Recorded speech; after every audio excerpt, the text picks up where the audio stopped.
Last উইকেন্ডে আমাদের গন্তব্য ছিল শান্তিনিকেতন।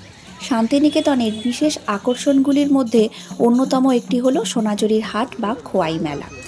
মূলত শনিবারের হাট নামে এটি পরিচিত হলেও বর্তমানে সপ্তাহে 6 দিনই এই হাট বসে। সেখানে স্থানীয় শিল্পীদের হাতের কাজে ভরা নানা রকম জিনিসপত্র দেখে মুগ্ধ হলাম। নানা রকম জামা কাপড়, পোশাকাদি থেকে শুরু করে ব্যাগ, হাতের তৈরি পোড়ামাটির গয়না এবং ঘর সাজানোর নানা রকম জিনিসপত্র।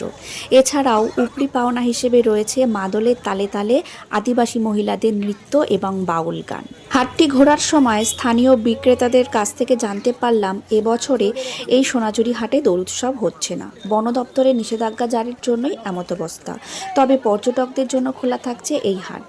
তাই সামনেই দোল উৎসবে শান্তিনিকেতন যাওয়ার যাদের প্ল্যান রয়েছে তারা অবশ্যই এখানে ঘুরে এসো। দোল খেলা না হলেও হাটটি ঘুরে দেখার মজা উপভোগ অবশ্যই করবে।